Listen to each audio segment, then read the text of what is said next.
Armando, buenos días.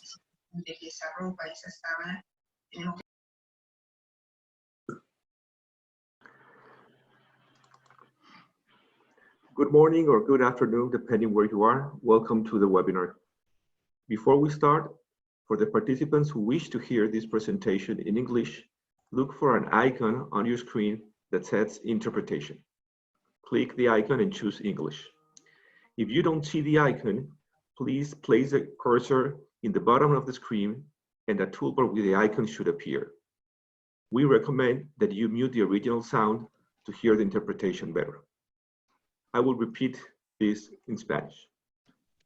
Para quien desea escuchar la presentación en inglés, busquen un icono en su pantalla que dice interpretación. Basta clicar y seleccionar inglés. Si no ven el icono, coloque el cursor en la parte inferior de la pantalla y una barra de herramientas con el icono aparecerá. Recomendamos silenciar el sonido original para escuchar mejor la interpretación. Bienvenidos, buenos días. Estamos muy contentos de contar con su participación en este cuarto seminario en línea del panorama de envejecimiento y atención a la dependencia del Banco Interamericano de Desarrollo. Este es el cuarto webinar de nuestra serie iniciada en febrero de este año. En esta serie, expertos regionales e internacionales comparten sus experiencias sobre el diseño, implementación y evaluación de sistemas de atención a la dependencia. Mi nombre es Pablo Ibarrarán y soy especialista en protección social del Banco Interamericano de Desarrollo. Este webinar titulado ¿Cómo enfrentar al COVID-19 en las residencias y centros diurnos y adultos mayores? Ha sido organizado conjuntamente por el Banco y por la Agencia Francesa de Desarrollo, la Unión Europea a través de su programa Eurosocial y la Secretaría de Integración Social Centroamericana, SISCA. Este es el primero de dos webinars dedicados a apoyar a los países de América Latina y el Caribe para mitigar el impacto del COVID-19 sobre las personas mayores y en específico entre las personas que requieren cuidado por presentar situación de dependencia funcional. En la actual situación de emergencia relacionado por la pandemia y contagio del coronavirus y el enorme impacto social de las medidas de confinamiento y distanciamiento social tomadas por la mayoría de los países, los servicios de cuidado de larga duración a las personas dependientes necesitan una especial atención. El webinar es un primer paso en la creación en los próximos meses de una red regional sobre políticas de cuidado en América Latina y el Caribe, respaldada por el Banco, la AFD y Eurosocial. La red estará integrada por las instituciones que tienen a su cargo las políticas de cuidado en cada país. Tendrá como metodología de trabajo instancias de encuentros virtuales y presenciales que permitan generar una plataforma de aprendizajes y prácticas a nivel regional. El objetivo de la red es convertirse en un espacio de diálogo entre países de América Latina y el Caribe sobre las políticas de cuidado de largo plazo y también aprender de las experiencias en otros países sobre estos temas. Pretende generar una instancia de reflexión, conocimiento y debate en el cual, bajo una perspectiva de género, no solo se intercambien aprendizajes a nivel regional, sino que se cuente con experiencias de otros países que han desarrollado instituciones y políticas para enriquecer los procesos de creación y consolidación de sistemas de cuidados a nivel regional. Bienvenidos y damos inicio a este webinar. Primero paso la palabra a Andrea Mónaco, que va a hablar a nombre de la Cooperación y Desarrollo de la Unión Europea. Adelante, Andrea.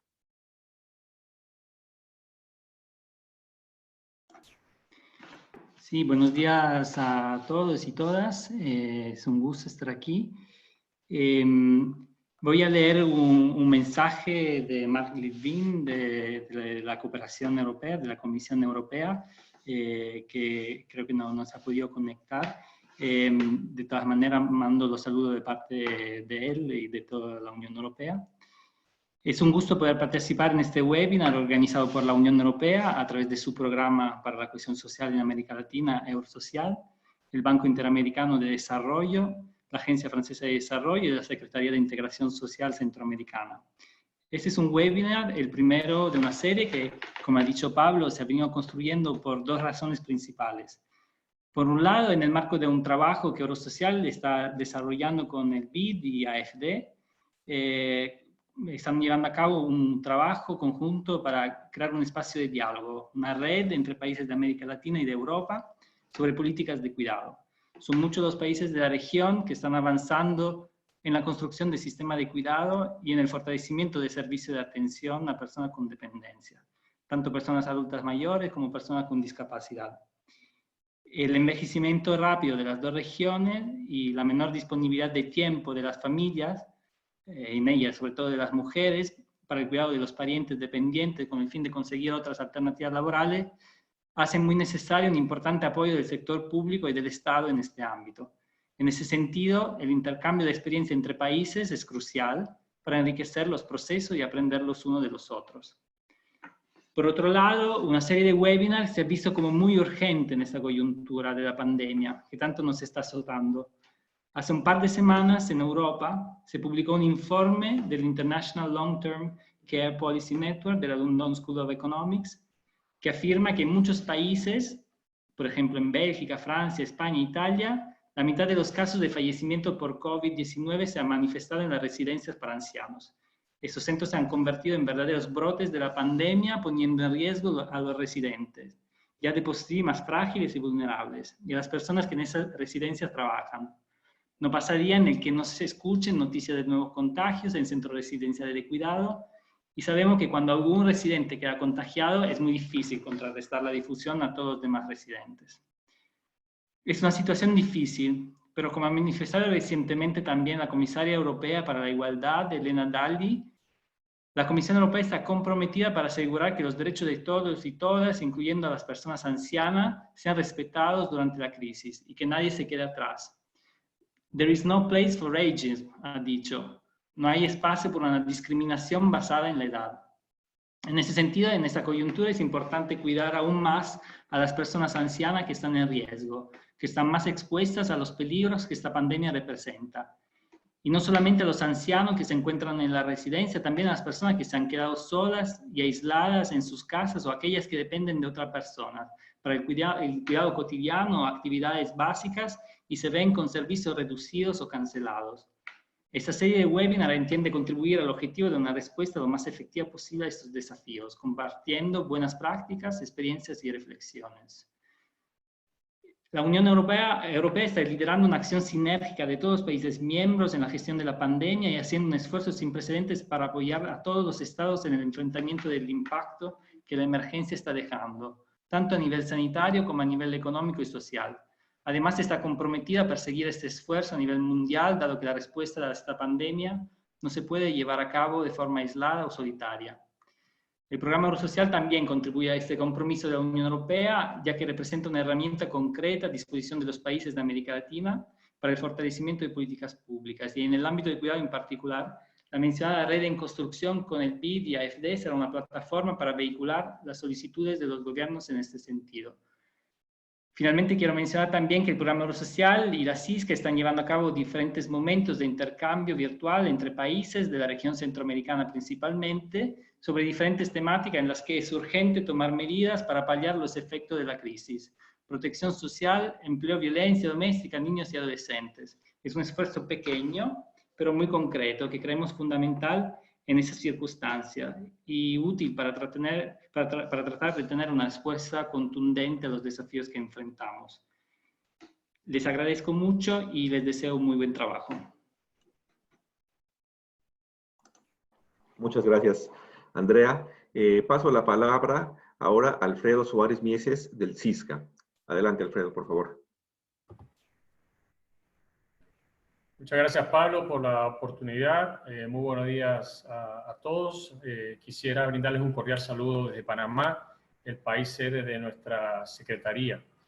En primer lugar, pues me permito reconocer el esfuerzo de la organización de este evento a cargo del BID, de la Agencia Francesa del Desarrollo, y del propio programa de la Unión Europea, del cual la CISCA forma parte de su consorcio de implementación. Y como parte de lo que hacemos en la CISCA con el valioso aporte del programa Eurosocial, quiero celebrar muy especialmente este intercambio de experiencias entre los países de América Latina y el Caribe y los Estados miembros de la Unión Europea. Pero sobre todo, poner el valor que representa el poder impulsar a través de esta iniciativa la red regional sobre políticas de cuidado en América Latina y el Caribe. Yo me voy a referir muy brevemente al ámbito de la región SICA, compartiendo algunas cifras de los países del Istmo Centroamericano, más la República Dominicana. A este día, tristemente contabilizamos más de 600 fallecidos por COVID y un total de 15.592 casos confirmados, siendo Panamá y la República Dominicana los países que acumulan más del 82% de los casos, en proporciones muy similares. Nuestra población en la región SICA podría considerarse joven, ya que de los 58 millones de habitantes que tenemos, el total de personas de 65 años o más representan apenas el 7% de la población, para un total de 4 millones de personas.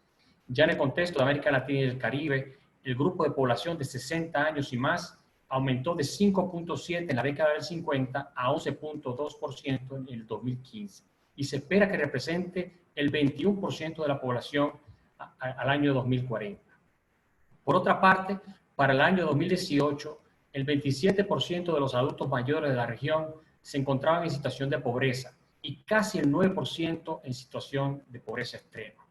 Para acompañar la reflexión de este día, me permito señalar que la proporción de adultos mayores está en aumento en nuestros países, generando nuevas y más necesidades de cuidado.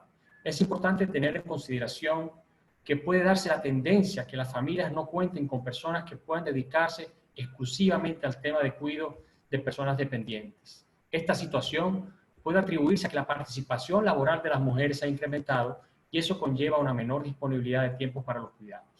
Sin duda, esto refleja y pone en evidencia la desigualdad en torno a la distribución del tiempo de hombres y mujeres en función de las necesidades de cuidado del hogar.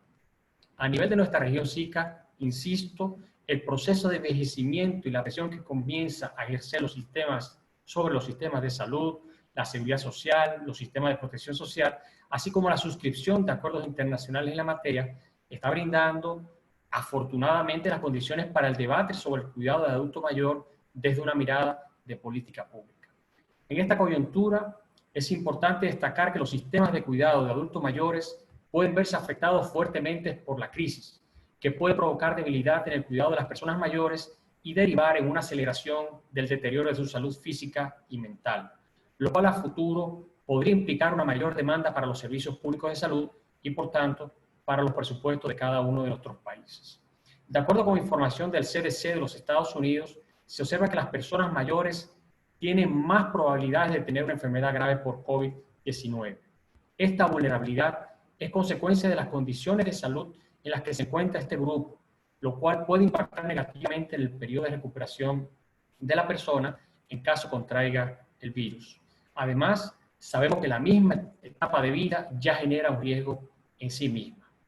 A esta situación se suma la necesaria adaptación de nuestros sistemas de protección social y cómo responden frente a las diversas necesidades de la población en consideración del ciclo de vida.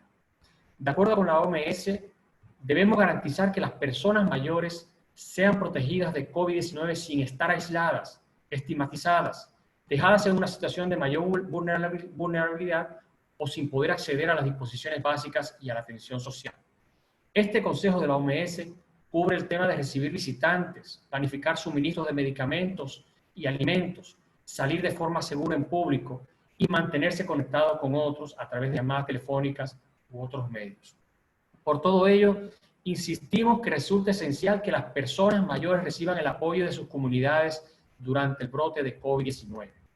Además, la misma OMS ha señalado que las personas mayores que viven en residencias de cuidados de largo plazo son una población vulnerable que tiene un mayor riesgo adverso y de infección debido a la convivencia con otros que no son sus familiares, como se ha dicho anteriormente. Esto conlleva que dichas instituciones tomen las medidas necesarias para mejorar y evaluar la forma como se puede responder a la crisis, tomando en consideración que las acciones que se adopten en vías de prevenir y controlar posibles contagios también puedan desencadenar efectos negativos en la salud y el bienestar de los residentes, así como del personal que les atiende. Sabemos que algunos países de la región ya fueron promovidas las directrices técnicas y administrativas para el manejo de adultos mayores que se encuentran recibiendo atención en centros de cuidado, hogares o residencias de adultos mayores. Esto a modo de educar, proteger su salud, evitar que la enfermedad por COVID-19 aparezca y por ende un mayor número de complicaciones. Finalmente, a manera de información general, deseo trasladarles que desde la CISCA y bajo el liderazgo del Consejo de la Integración Social Centroamericana y con el apoyo de la Unión Europea a través de Eurosocial, nos hemos planteado la tarea de contribuir a que nuestros países trasciendan más allá de una protección social asistencial a una protección social con base en la inclusión productiva, fomentando la generación de capacidades en la población que vive bajo el umbral de pobreza. En esta línea, nuestro Consejo Ministerial nos ha instruido a elaborar un plan de recuperación y reconstrucción social que nos permita dar dirección a las acciones regionales a realizar en complemento al trabajo que cada uno de nuestros países lleva a cabo de cara a la reconstrucción del tejido social. Y que también con el respaldo de la Secretaría General del SICA sirva para el ejercicio del alineamiento de la cooperación regional en favor de la reconstrucción, especialmente en su dimensión social. A todos ustedes, muchísimas gracias por la oportunidad de compartirles este mensaje esta mañana desde Centroamérica. Muchas gracias, Alfredo, por tus palabras. Creo que sin duda contextualizas muy bien la situación de envejecimiento que hay en la región y cómo en este contexto es que viene la pandemia y cómo es necesario desarrollar y fortalecer políticas para, como dices, atender a esa población y sobre todo que las personas adultas puedan vivir con dignidad y llevar la situación lo mejor posible. También aprovecho para pedirle a todos los panelistas que cuando hablen enciendan o habiliten el video. Creo que en estos momentos de distanciamiento y tantos eventos virtuales ayuda a ponerle rostro a la voz. Entonces, muchas gracias por eso. El día de hoy tenemos el honor de que nos acompañe como presentadora principal Lourdes Bermejo, vicepresidenta de Gerontología de la Sociedad Española de Geriatría y Gerontología, quien presentará la experiencia europea y moderará la discusión entre los países en este webinar. También tenemos la participación de países de América Latina y el Caribe, quienes han sido invitados a realizar una breve intervención después de que Lourdes nos presente. El webinar tendrá una duración aproximada de 2 horas. Lourdes presentará durante unos 30 minutos y esto será seguido por un espacio de diálogo e intercambio entre representantes de América Latina y el Caribe y también de Europa por unos 50 minutos o poco menos, seguido de preguntas que espero que nos puedan ir poniendo en el chat y nosotros estaremos moderando para dar cierre a la sesión. Por cortesía hemos puesto los micrófonos en silencio, por ello les invitamos, como decía, a escribir sus preguntas y sugerencias en cualquier momento en el chat. He visto que ya hay bastante actividad y les agradezco a todos su participación. Y cuando escriban, fíjense bien de que sea en la opción de para todos, para que así los participantes y el moderador puedan leerlas y facilitar el intercambio. Pueden realizar sus preguntas y sugerencias durante la presentación en inglés o en español, no hay ningún problema. Y antes de ceder la palabra a los presentadores, quiero agradecer a todos los seguidores y personas que consultan nuestro sitio web del Panorama y del sitio de Eurosocial dedicado al COVID-19 e invitar al público que aún no lo hace a seguirnos y también a enviarnos información relevante para compartir. Ahí ustedes encontrarán información sobre seminarios como este, además de las publicaciones y otros recursos como es el blog del banco Gente Saludable. En la pantalla se encuentra nuestro Twitter y estamos usando el hashtag de envejecimiento. Lourdes, adelante por favor con la presentación. Muchas gracias. Un cordial saludo. Buenos días.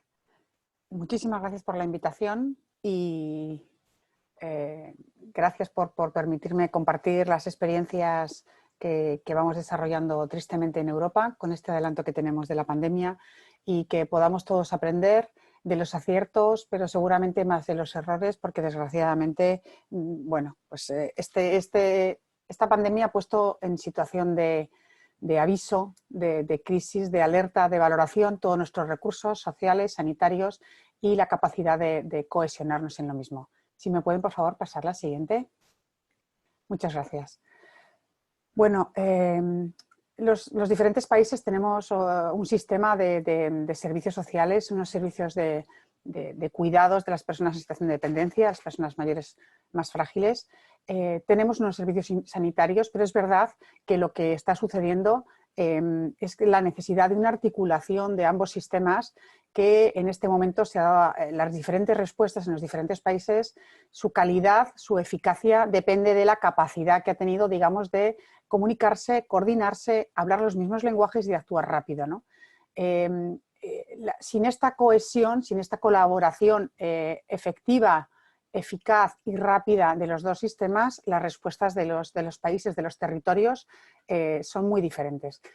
El hecho de tomar medidas adecuadas, pero en el momento oportuno, es clave, ¿no? Una misma medida tomada tiempo después no es suficiente y ya deja de ser válida. Por ejemplo, la primera idea para evitar, una vez, por ejemplo, que ha pasado en muchos países de Europa, entrara el virus en algún centro residencial, el criterio era, en cuanto haya 1, 2, 3 personas o simplemente sospecha, porque ni siquiera teníamos test para comprobar, tuviera sintomatología que pudiera ser compatible, ¿verdad? En ese caso, lo indicado, las primeras indicaciones que hicimos desde sociedades científicas y los expertos eran sacar a esa persona de un contexto residencial, sobre todo cuando es muy grande y cuando las dificultades de aislamiento de esa persona es obvio que no son las adecuadas en un lugar de vida como son las residencias. Esa medida, que es la pertinente en un momento dado del proceso, si se toma 3 semanas después o un mes después, es imposible porque el nivel de contagios en esa misma institución será del 60%. Entonces, ya no es solamente qué medidas hay que tomar, sino en qué momento cada medida realmente es adecuada. Y este es uno de los grandes retos en la velocidad de las respuestas que estamos padeciendo y que es una de las reflexiones que les comparto. Y, por supuesto, también contar con la responsabilidad de la cooperación ciudadana. Es decir, si realmente los trabajadores de los centros de cuidados, con las personas con las que habitan, sus parejas, sus familias, no cumplen todos los criterios de aislamiento, de higiene personal, de extremo cuidado, sin darnos cuenta vamos a aumentar la probabilidad de que los trabajadores, las trabajadoras, sean más vectores de transmisión. Así que, efectivamente, necesitamos el reto de la cooperación de toda la ciudadanía para proteger a los más frágiles. La siguiente, por favor. Bien, he preparado un poco la presentación en base a 7 elementos con los que he querido agrupar los grandes elementos que están formando parte de dar una respuesta lo mejor posible ante el COVID en las residencias. Si bien es verdad que cada uno de estos elementos va a ser diferente según en qué momento nos encontremos. Si activo un momentito la animación, veremos que a cada lado de la tabla aparecerá primera fase y segunda fase. La segunda también, por favor. Bien, perfecto. El primer gran objetivo es el aislamiento, evitar que entre. Esto lo tenemos todos muy claro y los 7 puntos tendrían que estar dirigidos a la zona verde. Pero es verdad que en muchas ocasiones se produce la siguiente, ¿no? Que es realmente una vez que ya ha entrado el virus dentro de los centros de prestación de cuidados. Aspectos a tener en cuenta: información, comunicación, asesoramiento en salud. La capacidad de respuesta de los servicios de cuidados depende absolutamente de la capacidad, de los protocolos, de la información clara, de la información ordenada, de que sean unos procedimientos adaptados a los entornos sociales donde tienen que desarrollarse. Todos aquellos países o regiones que han podido dar una respuesta y una información y una comunicación efectiva, rápida y adaptada a las características de los centros han sido más eficaces en las respuestas. A veces ha habido gobiernos que han hecho explicaciones de cómo hacer aislamientos, por ejemplo, que son derivados del entorno hospitalario, que son imposibles de trasladar a un centro residencial pequeño y del tipo de los que la mayoría del territorio, por ejemplo, ¿no? También en relación a la comunicación, varios países reportan la dificultad, el error aprendido de no había desde el principio una línea de comunicación directa de todos los centros residenciales que sepan a quién tienen que llamar, quién es su asesor sanitario en este momento, tanto para prevenir que entre como cuando empieza a haber sospecha en algunas personas, tanto de trabajadores como de residentes. Es decir, tiene que haber líneas de comunicación y de asesoramiento desde el ámbito de salud predeterminado para que cuando llega la situación no esté ya todo habilitado, digamos. Ha sucedido en muchos países que esto no se había previsto y realmente se ha puesto en marcha cuando ya la crisis y la contaminación, digamos, ya estaba extendida, con lo cual efectivamente no ha funcionado de la misma forma, ¿no? En segundo lugar, otro aspecto muy importante es el tema de un plan adaptado a cada territorio. Los ámbitos territoriales que puede tener una administración, el ámbito competencial que tiene, puede reunir territorios muy diferentes, ámbitos tremendamente rurales junto con grandes urbes. Y los planes de actuación no funcionan para los diferentes territorios. Habrá que pensar y cada administración tiene que saber también posicionar este plan, esta estrategia, todos los puntos en relación al territorio específico y a las especificidades de los subterritorios dentro de la administración. Aquellos gobiernos que han sido capaces, uno, de tomar decisiones centralizadas, pero que luego eran capaces de adaptarse al territorio, han sido las más eficaces. En relación a los recursos humanos hay muchos aspectos que podríamos tratar. Sabemos que las personas que trabajan en los centros residenciales son las personas que, excepcionando visitas, que es lo primero que se aísla efectivamente en todas las políticas, en todos los países europeos, es restringir las visitas a los residentes, porque son un vector de contagio, pero los trabajadores necesariamente siguen acudiendo a su trabajo y además no pueden guardar ninguna distancia de seguridad porque la propia relación de apoyos y cuidados requiere un contacto. De forma que, puesto que no había llegado el material y el material, fíjense que a fecha de hoy todavía hay centros residenciales en España en zonas críticas que no han llegado los equipos de protección individualizada, imagínense cómo vamos. En ese sentido, sabemos que los recursos humanos, que los cuidadores, que los profesionales se van a enfermar, y van a ser vías de transmisión. Hay muchos que son asintomáticos, otros son sintomáticos. Hay diferentes países, la eficacia de los países ha sido diferente. Hay países que cuando, por ejemplo, una mujer cuidadora que trabaja en un residencial, su marido tenía sintomatología, la mujer ya era aislada de su centro de trabajo y se le decía que no fuera a trabajar. Sin embargo, en otros países la política ha sido, hasta que no esté sintomática o tengamos un test, esa trabajadora va a ir a trabajar.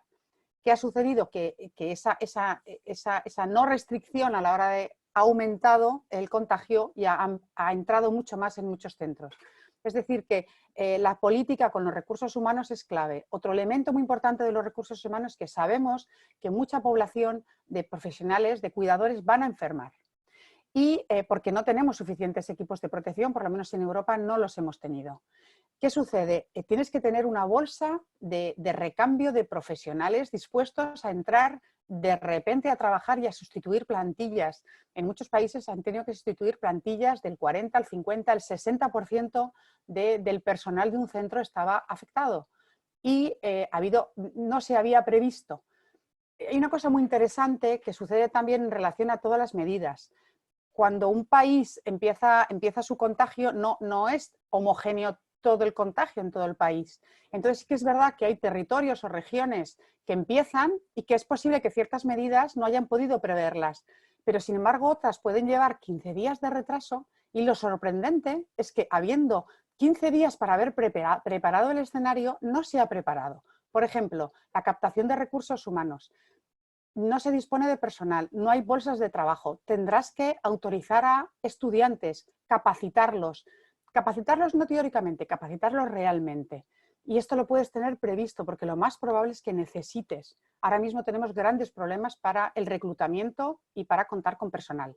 No se había previsto. En relación a los recursos materiales, hay muchos recursos materiales que hacen falta en esta crisis. Hacen falta cosas obvias como jabón, como hidrogel, como papel desechable, como cubos de pedal, guantes, equipos de protección. Pero también hace falta medicación. Otro de los grandes problemas ha sido el desabastecimiento de los principales principios activos que actúan como tratamiento curativo y como tratamiento paliativo para aquellas personas que desgraciadamente no pueden sobrevivir a la enfermedad, pero que tengan una muerte digna. Eso requería haber hecho también una previsión, que tampoco en muchos países y en algunas regiones de los países no se había digamos, previsto suficientemente, y ya no es la cantidad de personas que fallecen, quizá porque no estaban los tratamientos, como también las que fallecen y no fallecen como tienen que fallecer. Hay un elemento muy importante que también se está poniendo en la evidencia científica esta semana, como el conocimiento de la enfermedad, cómo se va conociendo cada vez más la sintomatología en las personas adultas mayores, y se está viendo que hay tratamientos que se están aplicando esta semana que no se aplicaban hace 3 semanas y sin embargo están resultando beneficiosos. Quiero decir que también hay una evolución en el propio conocimiento científico y clínico de la enfermedad y de cómo afecta diferentemente a las personas, como para que se revise constantemente esta dotación de material y en este caso esta dotación de medicación adecuada. En el tema del espacio y del entorno es un tema importante porque uno de los elementos más importantes para el aislamiento, digamos que tiene el espacio, son 2 cosas. Uno, que no entre el virus dentro de los centros residenciales, es decir, cómo hacemos un búnker para que no entre, lo cual requiere un conocimiento que luego vamos a ver que no es tan fácil y que desgraciadamente en varios países, en la mayoría, la autocrítica que hay es que no había una capacitación suficiente en el sentido de una pandemia y de una situación viral tan compleja, porque el personal que trabaja en los centros de adultos mayores no está capacitado para una enfermedad infecciosa como esta. Entonces, ¿cómo controlar la gestión del espacio respecto a que no entren? Pero luego, además, una vez que hay que zonificar los centros residenciales por diferentes motivos. Una primera zonificación como una forma de reducir el contagio, la posibilidad de contagio, en la medida de, en los centros que son más grandes, evitar que el personal rote por todas las plantas o por muchas habitaciones, hacer pequeñas zonas dentro de los centros, que el personal sea estable y fijo, de forma que si se contagia, digamos, una parte de ese centro, no se propague por el resto. Esto requiere una dimensión mayor de personal de lo que habitualmente en muchos centros está funcionando y a su vez requiere controlar esa zonificación. En cuanto un área, alguna persona sospechosa o da positivo porque ya tenemos test, entonces ya cambia la configuración de la zonificación y hay que cambiar a otro criterio de zonificación, que es pues lo que llaman, suena feo pero es así, las zonas limpias y las zonas sucias, es decir, donde realmente ya hay sospecha o hay confirmación de virus y donde no lo hay. Este es uno de las grandes dificultades. Todos los especialistas dicen que los centros que tenemos para los adultos mayores, los centros de vida, los centros residenciales no son aptos para hacer aislamientos internos y que de alguna forma estamos casi obligando a las personas a contagiarse en el sentido de que no tenemos los recursos humanos ni espaciales para poder hacer realmente las separaciones. Voy a hacer un pequeño comentario para que vean hasta qué grado de complejidad tienen a veces las cosas. Un elemento que parece uno de los síntomas que tienen muchas personas mayores afectadas por el virus es que tienen problemas intestinales, gastrointestinales y tienen, digamos, unas deposiciones muy líquidas, ¿de acuerdo? Esto que no solamente complica los cuidados diarios de la persona y la higiene de la persona, sino genera unos residuos que hoy por hoy sabemos que tienen una carga viral altísima. Por lo tanto, son muy peligrosos y requieren un tratamiento específico que no es el mismo tipo de residuo ni cómo lo utilizábamos antes de la pandemia.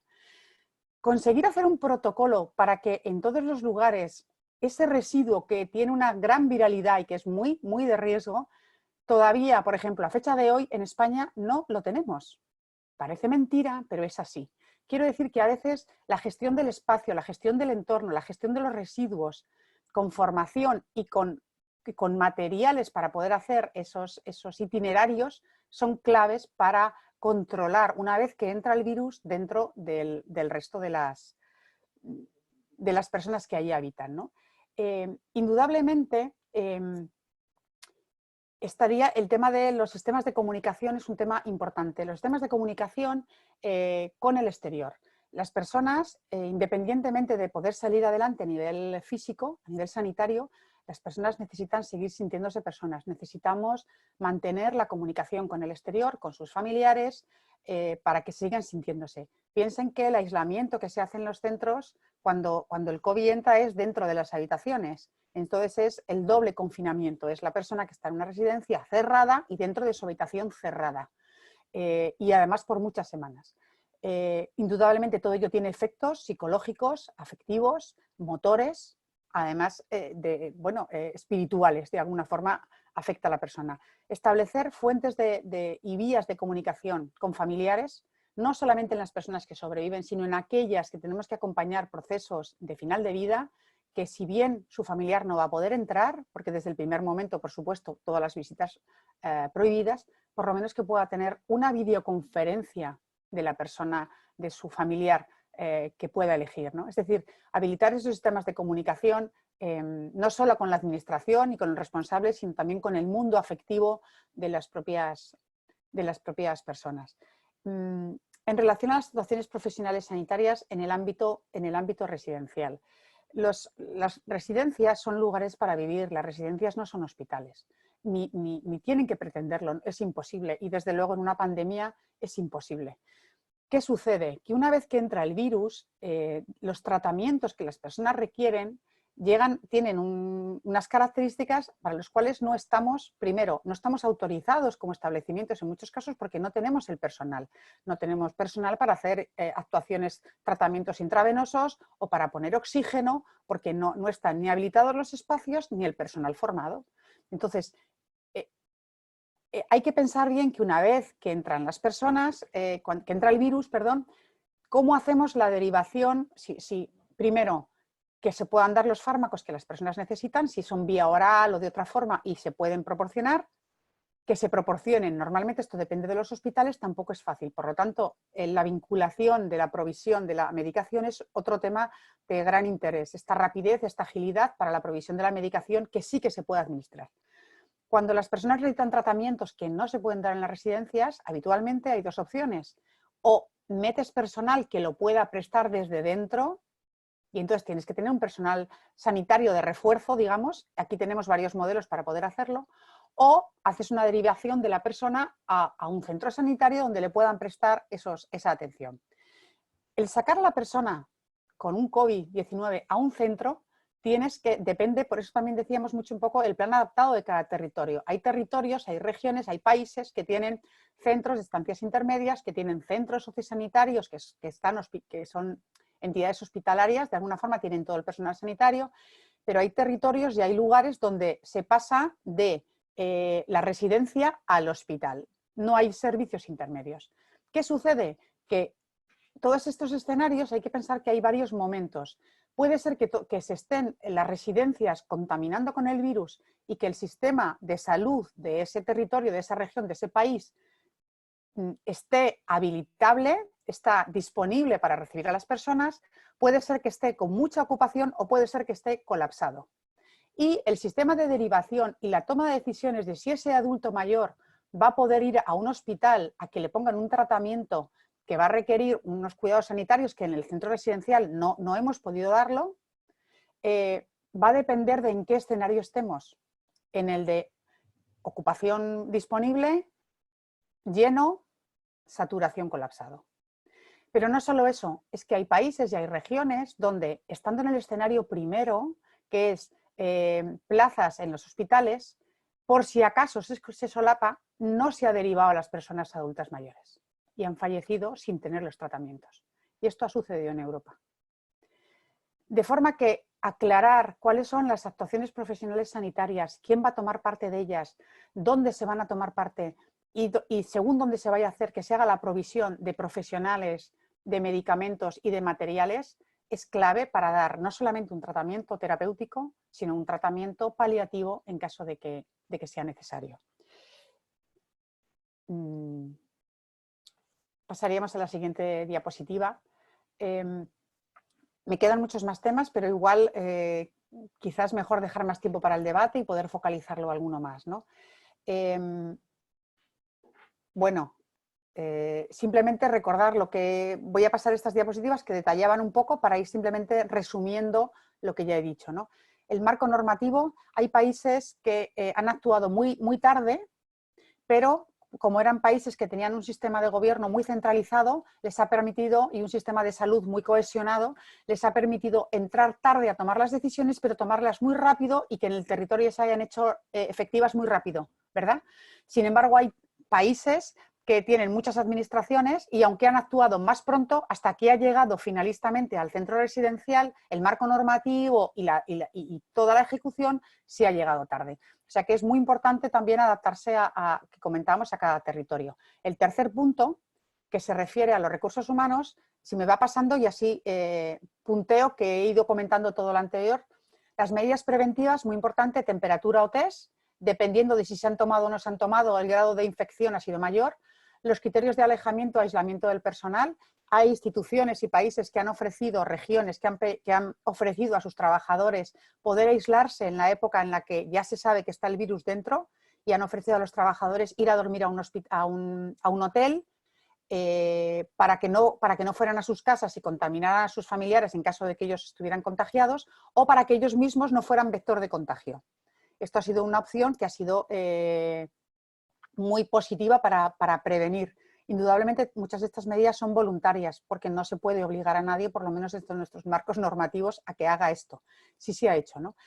La anticipación al posible relevo ha hecho también que equipos se trabajen por bloques, se hagan 2 o 3 equipos por institución, sobre todo en las grandes, trabaja un bloque muchas más horas, 12 horas, turnos de 12 horas durante 5 días, bueno, durante 2 semanas realmente, y después el grupo A. Después el grupo A marchaba a casa y entraba el grupo B, que trabajaba 12 horas, de forma que siempre teníamos la mitad de la plantilla, digamos, protegida para poder entrar en cualquier momento al relevo, ¿no?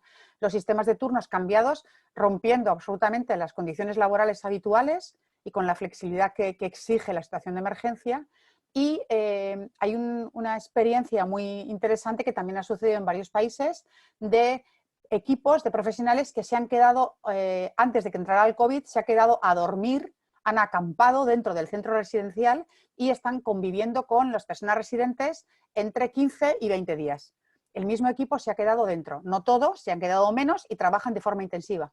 Y luego cambian el equipo hasta que pase el momento del mayor riesgo. Y por último, hablar de uno de los elementos que más se ha comentado de que no hemos hecho bien en Europa, en muchos países de Europa, es la educación, la capacitación de los profesionales que tenían que afrontar esta situación.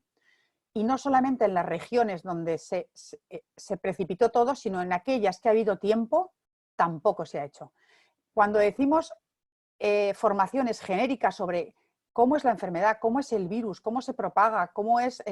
cosas que parece mentira, al final los ciudadanos hemos tenido que ir a YouTube a enterarnos, en vez de tener unas autoridades sanitarias en muchos países que tuvieran esa formación específica. Pero es que además, si tú tienes que ponerte todo tu sistema de protección, quitar guantes, poner guantes, quitar mascarillas, y luego, por supuesto, gestión de espacios, cómo aislar espacios, cómo gestionar residuos, cómo gestionar las personas, los cadáveres de las personas fallecidas. Es decir, hay mucho de contenido de una capacitación muy específica para la cual no estábamos capacitados en los centros de recursos, en los estos. Por supuesto, lo que comentaba de los recursos materiales, que creo que no me he dejado nada. Pasamos a la siguiente diapositiva. El entorno, lo que comentaba, los diferentes, la higiene del espacio, especial formación también al personal de limpieza, no solamente al personal asistencial, preparar las zonas de aislamiento, tener criterios técnicos. Es necesario que haya profesionales que puedan asesorar a los centros para ver cómo se hace el aislamiento en sus centros con sus características, ¿no? Aquí es muy importante ver si al final esta función, dependiendo de las regiones, se ha hecho de diferente forma. En algunos lugares han sido los equipos de atención primaria de salud, los interconsultores que han hecho estas funciones, digamos, de consultoría. En otros lugares se han nombrado algunos equipos específicos y en otros lugares no se ha nombrado a nadie y los centros residenciales se han quedado completamente huérfanos porque su dirección, digamos, técnica son servicios sociales, pero no son servicios de salud. Y cuando se ha querido intervenir ya es cuando ya había muchísimos casos de personas fallecidas encima de la mesa y en los medios de comunicación, ¿no? El punto 6 comentaba la importancia de los sistemas de comunicación para dignificar la vida de las personas mayores que están confinadas. Por supuesto, tener teléfonos, tener cargadores, tener tablet y tener destreza en el uso, tener líneas. Aquí tenemos colaboración de sociedad civil que ha hecho donaciones de materiales y son muy importantes y muy de agradecer. Y por último, en el punto 7, analizar bien cuáles son las actuaciones profesionales sanitarias, ¿no? Tanto las preventivas y de observancia. Sabemos que esta información va evolucionando, lo que comentaba, hay que estar clínicamente al día. Las actualizaciones de los sanitarios tienen que ser constantes para que realmente podamos ir adaptándonos el conocimiento a la aplicación para dársela a los ciudadanos. Siguiente punto, los tratamientos en los centros de cuidados, los diferentes, lo que comentábamos, dónde se puede hacer y dónde se debe hacer en cada territorio. Y por último, el sistema de derivaciones. Sabemos que en los países donde el sistema de derivaciones ha quedado en manos de servicios de urgencias o de los números de emergencia de los países, los criterios no han sido positivos en general para los adultos mayores. Sin embargo, cuando el sistema de derivación, cuando la persona o el profesional que tomaba la decisión a partir de una situación determinada, si esa persona era derivable o no, a qué recurso, lo ha tomado un equipo de geriatría más interdisciplinar y con un mayor criterio, ha sido más positivo para los adultos mayores en general. Entonces es muy importante quién toma las decisiones en el sistema de derivaciones. Y por último, algunos países han tenido la suerte, la oportunidad de cuando estaba colapsado su región, ir a otra región. Y en algunos casos, por ejemplo, el modelo francés, donde se ha llevado a otros países y han tenido la asistencia sanitaria por medio de aviones del ejército o de trenes fletados con personas enfermas a otro país para recibir asistencia. Esto en otros países ha sido impensable, no se ha hecho. Por último, comentar que en los centros de día se cerraron todos los centros de día como una de las primeras medidas a tomar, considerando que eran un foco de contagio.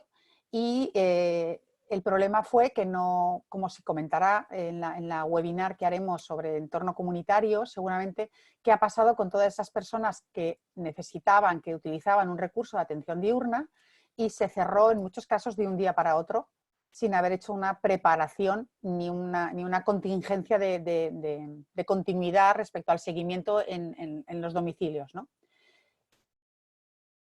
Pasamos a la siguiente. Y ya por último, solamente antes de cerrar, comentar que no solo se trata de salvar vidas, se trata de minimizar el daño, el sufrimiento y el deterioro de las personas que viven en los centros de larga estadía, de las residencias. Los daños físicos, psicológicos, afectivos, es decir, todo, ¿no? Y desde ese punto de vista, ver hasta qué punto podemos, con recursos de presencia física, paliar o no. Es decir, por ejemplo, hay territorios donde para evitar el contagio, todo el personal que no era de asistencia directa, de atención directa, por ejemplo, fisioterapeutas, terapeutas ocupacionales, incluso psicólogos, se les mandó a casa. Es decir, no eran personal imprescindible y lo mejor es que se queden solo el personal de cuidados directos y la enfermería y bueno, si es que hubiera médico, normalmente no lo hay. Pero el resto de personal se consideró prescindible. Claro, ¿prescindible en qué contexto? En otros territorios y en otros centros fue lo contrario. Una vez que ya está el personal allí y a lo mejor tenía jornada reducida, se le ha aumentado la jornada para aumentar el personal disponible para minimizar el daño y el sufrimiento del deterioro, ya no solamente en la faceta física, sino en el acompañamiento, la información, bueno, toda la gestión emocional e informativa, el acompañamiento a las personas. También a nivel virtual y también vemos la implicación o la menos implicación de la sociedad civil, de las organizaciones no gubernamentales que colaboran, que participan, que se ofrecen para ayudar en este acompañamiento con materiales, con donaciones, con presencia virtual, etcétera, ¿no? Para facilitar bueno, este tránsito en esta época a todas las personas que tienen que vivirlo en una residencia.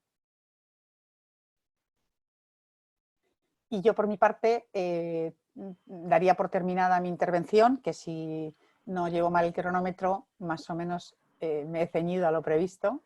Sí, sí, sí. Muchísimas gracias, Lourdes. Perfecto, el tiempo muy interesante. Creo que hay muchos temas. He visto que hay mucha actividad en el chat sobre preguntas y comentarios. Aprovecho también para disculpar a la otra persona que iba a participar, la viceministra Cecilia Aldave Ruiz, viceministra de Poblaciones Vulnerables en el Ministerio de la Mujer y Poblaciones Vulnerables de Perú, quien lamentablemente no pudo unirse con nosotros. Vamos a dar paso ahora, igual Lourdes, te voy a pedir que moderes la participación de las personas de los países, ¿no? Representantes de los países y algunos expertos europeos, para que nos cuenten un poco alrededor de esas tres preguntas que hemos planteado, qué medidas se han tomado para evitar contagios de coronavirus en los centros de larga estadía y centros diurnos para adultos mayores en el país. Muy concretamente, queremos saber experiencias concretas y también, en caso que se detecte un caso, cómo se tiene previsto un plan de contingencia, ¿no? En el segundo punto es cómo el sector social en la gestión de las medidas por la emergencia, este tema de los sociosanitarios que mencionaba Lourdes al inicio, y también qué mecanismos de articulación con las organizaciones de la sociedad civil, asociaciones profesionales y del sector privado existen o se crearon para atender a la emergencia. Nada más una pequeña acotación. En el caso de Chile, teníamos prevista la participación de José Miguel Morales Rojas. Él no pudo participar, pero tenemos el gusto de contar con Gladys González Álvarez en su lugar. Te paso la palabra, Lourdes, para llevar esta moderación, y muchísimas gracias a todos los panelistas por su participación. Muy bien. Pues entonces damos la palabra a Francisco Delgado Jiménez, del Instituto Mixto de Ayuda Social de Costa Rica. Muy buenos días, Lourdes, y muy buenos días a todas y todas las personas que nos acompañan en este webinar.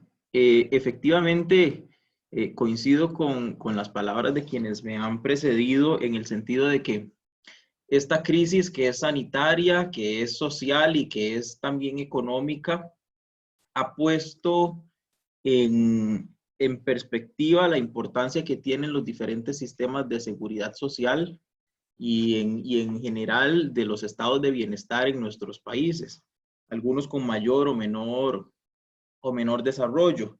Y en ese sentido, los sistemas de cuidados o la economía de los cuidados como cuarto pilar de ese estado de bienestar resulta de gran importancia y se resalta en esta crisis que tiene tres caras, como lo comentaba, y que tiene además un efecto muy diferenciado sobre las mujeres, que son usualmente quienes se dedican, cuando no existen sistemas de cuidados, a las labores de cuidado de personas mayores, de personas con discapacidad o incluso de personas menores.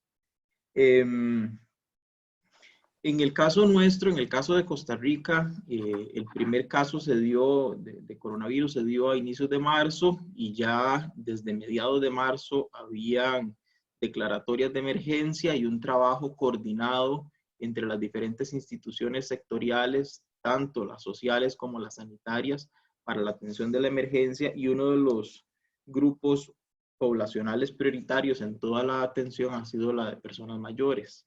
Entonces, desde la declaratoria de emergencia, la primera determinación que se tomó fue el cierre de centros diurnos para evitar el movimiento de personas desde sus casas a lugares donde habían conglomeraciones de personas.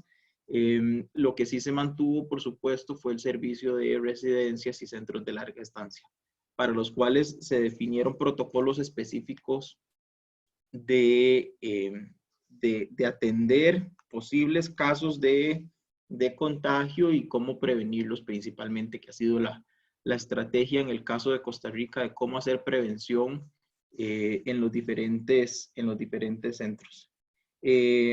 Estos protocolos incluyen temas de medidas de bioseguridad, de mantener la higiene del lugar, la higiene de las personas, regular el tema de las visitas. En algún momento, lo más recomendable para estos centros es que se prohíban las visitas y, por tanto, ese tipo de distanciamiento que permita prevenir los contagios.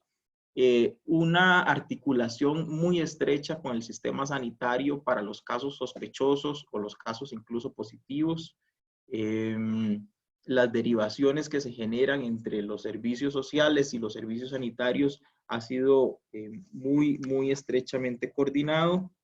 Se dispuso que cada centro tuviera un espacio de aislamiento en caso de que hubiera personas sospechosas o confirmadas para que no tuvieran acceso con los demás. El día de ayer, por ejemplo, se presentó el primer caso de una persona adulta mayor en una residencia que fue confirmada como positiva por COVID. Lo que ocurrió en ese caso fue que el señor tuvo que ir al hospital días antes, ahí contrajo el virus. Por protocolo, cuando reingresó a la residencia, se mantuvo aislado del resto de las personas que habitan ahí y del resto del personal, y dio positivo cuando se le hizo la prueba. Ya se hizo un test a todas las personas que habitan en esa residencia, ninguno contrajo el virus. Es el único caso que tenemos registrado en un centro de larga estancia y es solamente una persona que fue nuevamente trasladado al sistema hospitalario para que ahí se le dé la atención médica. Y la otra gran área de trabajo que nos ha tenido bastante ocupados es cómo darle una respuesta efectiva a las personas mayores ante el cierre de centros diurnos.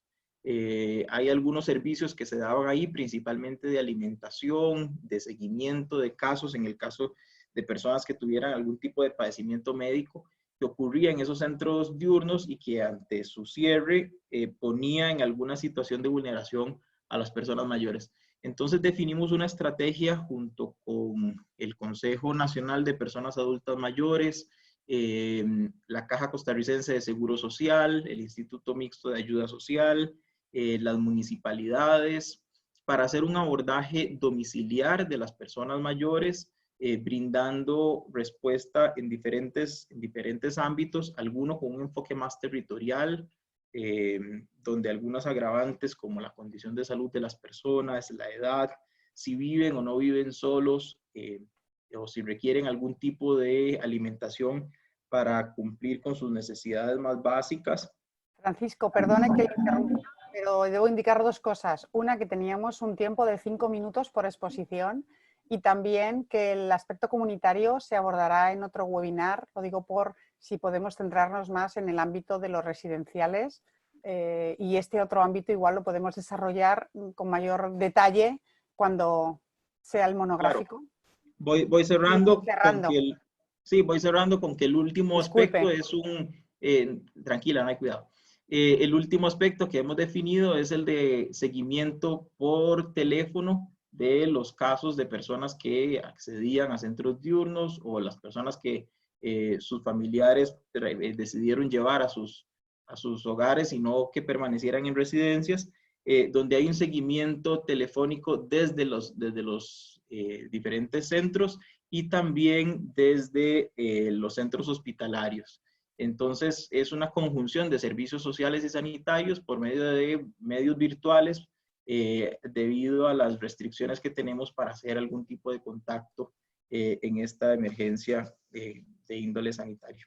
Entonces, es un poco lo que las diferentes estrategias, desde protocolos para centros diurnos que fueron cerrados, centros de larga estancia y el abordaje en domicilio que se ha hecho para cubrir las necesidades que tienen las personas mayores. Bueno, pues muchas gracias, Francisco. Disculpen, pero es un poco el rol que me han asignado y que debe cumplir con rigor y con educación, pero con rigor.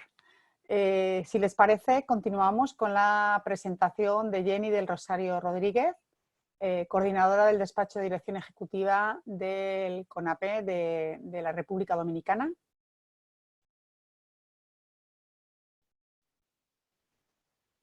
Buenos días, mi nombre es Jenny del Rosario, coordinadora de la Dirección Ejecutiva del Consejo Nacional de la Persona Envejeciente, CONAPE, en la República Dominicana. Nosotros, las medidas que hemos implementado en los hogares de día, básicamente en los hogares de día y en los hogares permanentes, porque tenemos las dos modalidades. En los hogares permanentes procedimos a restringir las visitas por completo en estos centros Incluso dentro de nuestros protocolos surgen muchas instituciones del sector privado para realizar donaciones. Entonces tuvimos que diseñar un protocolo incluso para recibir esas donaciones desde la parte de afuera de cada uno de estos centros, porque entonces estaban llegando donaciones a los centros y podíamos entonces incurrir en riesgo de contagio. Por esto tuvimos que tomar estas medidas. En los centros permanentes habilitamos, en coordinación con el Ministerio de Salud Pública, habilitamos unidades especializadas en cada uno de nuestros centros. Cuando se presentara alguna situación de riesgo o alguna situación delicada, pues poder proceder con el protocolo de aislamiento, ya sea de empleado o de adultos mayores, hasta tanto se le pueda practicar la prueba correspondiente. Con los hogares de día, pues procedimos a cerrarlos de manera física, pero teniendo la realidad de que estos adultos mayores que asisten a estos hogares de día tienen realidades que deben de tener las respuestas oportunas.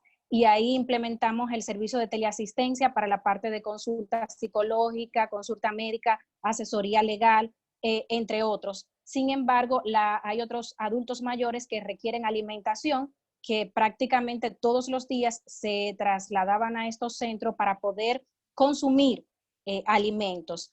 Aquí tuvimos que implementar dos modalidades. Identificamos los adultos mayores que tienen en su hogar familiares, viven con un nieto, un hijo, etcétera, y tienen las condiciones para poder elaborar sus alimentos. A estos adultos mayores procedimos a entregarle cada 15 días raciones alimenticias para que ellos puedan sostenerse durante este periodo. Y aquellos adultos mayores que no tienen las condiciones mínimas para poder preparar estos alimentos, ahí tuvimos que implementar la medida de elaborar los alimentos diariamente en los centros y llevarlo hasta cada uno de estos adultos mayores. Con relación a los empleados, tuvimos que cambiar y modificar los turnos de trabajo y ponerlos semanalmente. Los empleados que trabajan tanto en los hogares de día como en los hogares permanentes, la rotación es semanal. Una semana completa trabajan y una semana entonces pues proceden a descansar. Esa es básicamente las medidas que hemos tomado con los hogares de día y los hogares permanentes.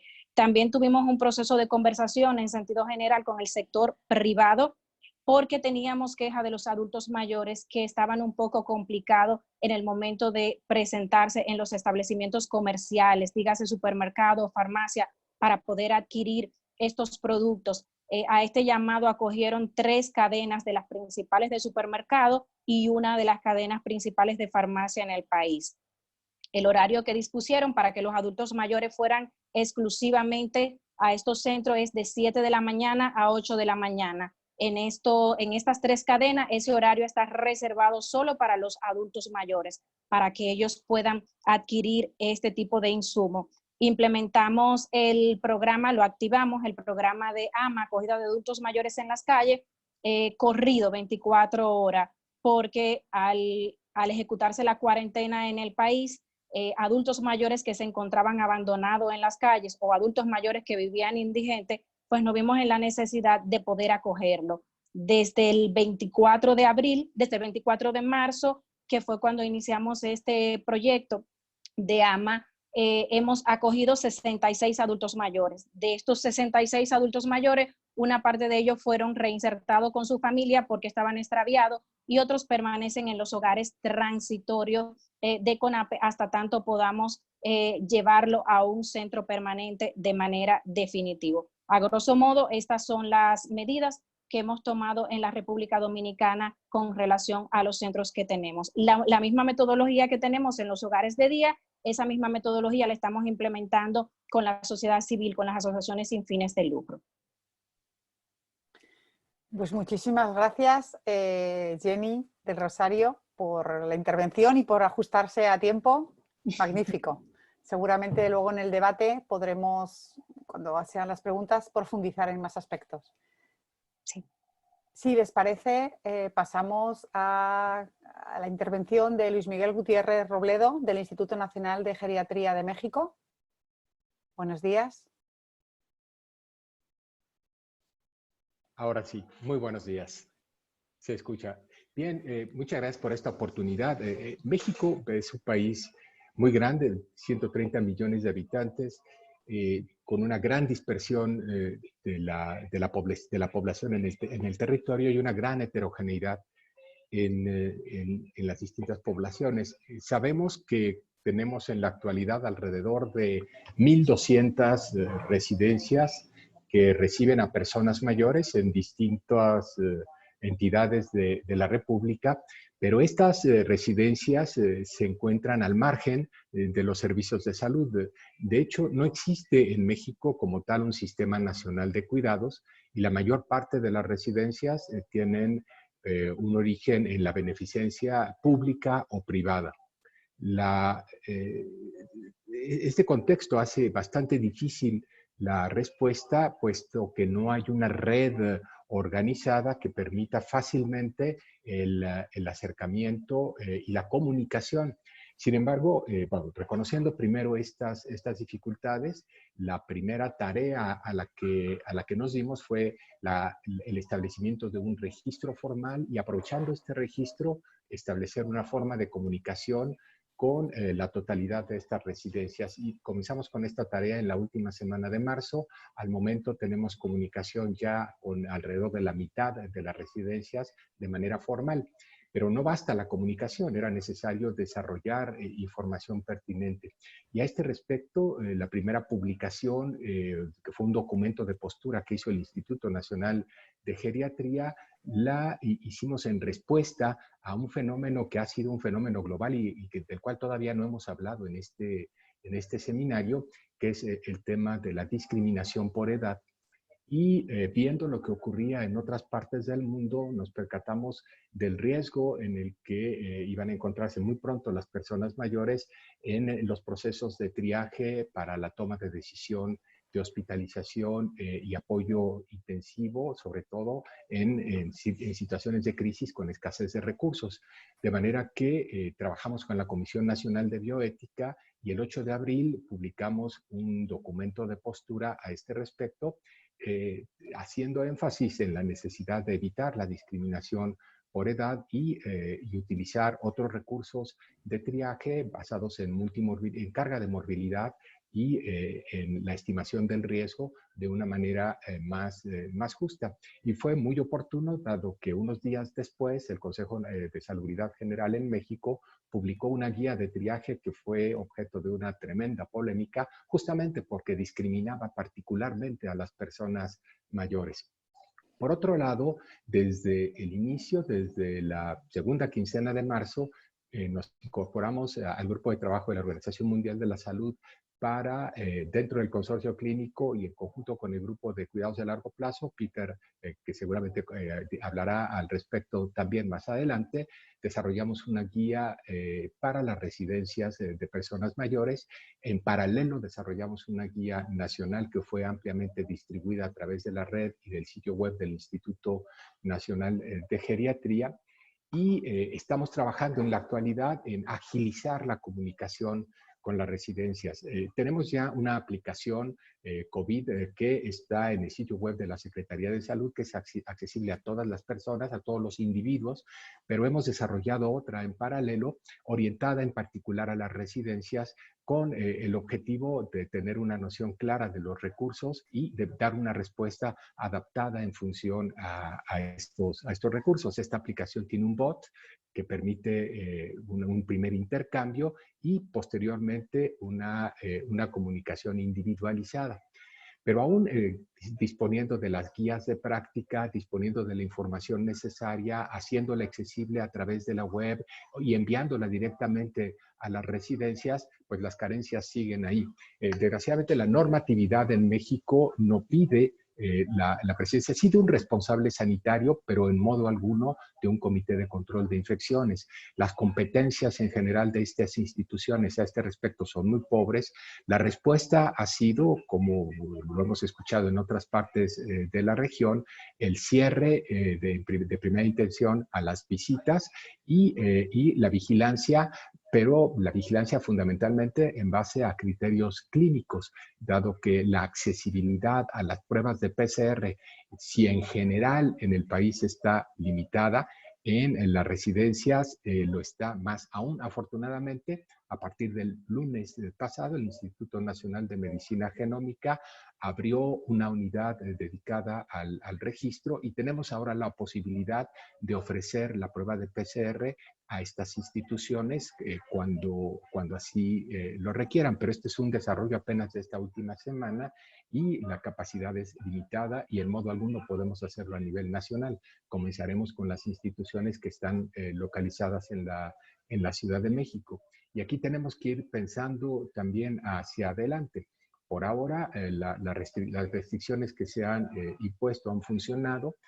No tenemos reportes al momento de residencias con crisis por contaminación por COVID. Esto no quiere decir que no esté sucediendo, porque también sabemos que la información disponible a este respecto es limitada. No tenemos un sistema de información epidemiológica que responda a las necesidades de estas instituciones.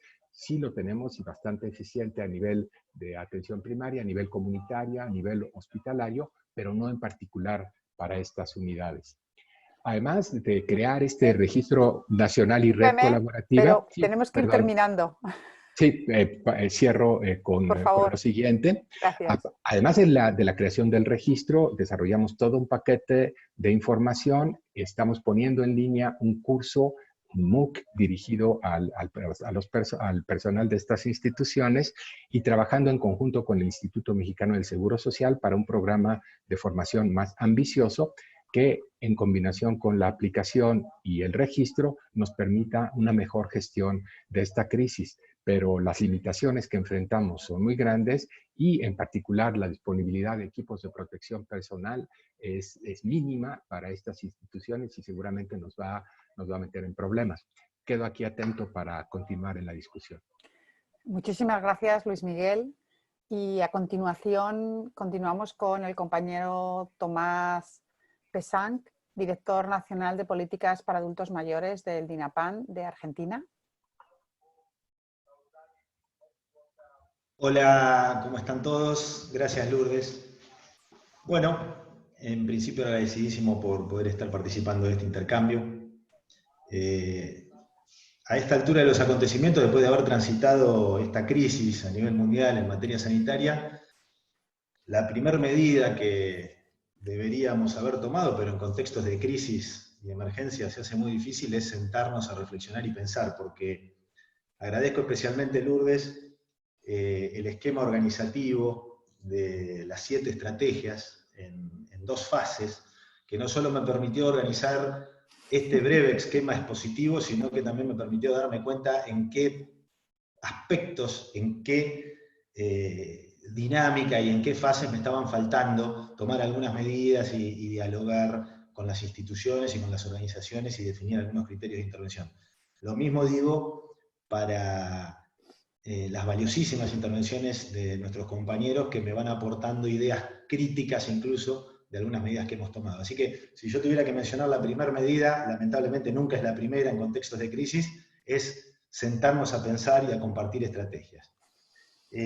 Nosotros respecto de las residencias de larga estadía, como le llamamos aquí, nos vimos enmarcados en lo que consideramos una oportuna y sensata medida presidencial del Ejecutivo Nacional, que es la temprana determinación de la realización efectiva del aislamiento preventivo obligatorio, ¿sí? Entonces, todas las medidas que se tomaron en la residencia de larga estadía contaron con ese plafón, digamos, de fondo, con ese aporte inicial, que es un contexto que da claras muestras de una perspectiva de qué se piensa del Estado y qué se considera que debe hacer el Estado en contextos en que los sujetos, y especialmente los más vulnerables, como en este caso son las personas mayores, requieren de asistencia, ¿sí? Concretamente, el Estado argentino, y agradezco la participación de todos los compañeros, entiendo que estamos en el mismo nivel, ha considerado la imperiosa necesidad de tomar una acción e intervenir de forma directa para privilegiar las vidas y, además, agregamos, en un contexto de calidad y de garantía y derechos. En ese contexto de aislamiento preventivo obligatorio, nosotros conformamos un comité de crisis de forma inmediata, ¿sí? que se integra por quien les habla y por los médicos de todas las residencias, sumados a los directores de todas las residencias de larga estadía, que muchos de ellos también son médicos, pero muchos otros son psicólogos, trabajadores sociales, sociólogos como yo incluso. Y rápidamente ese comité generó un protocolo de actuación para las residencias de larga estadía, en ese contexto de crisis, pero en el que se pudo llevar a cabo un debate y algunas definiciones que se enmarcaban en las disposiciones del Ministerio de Salud de la Nación.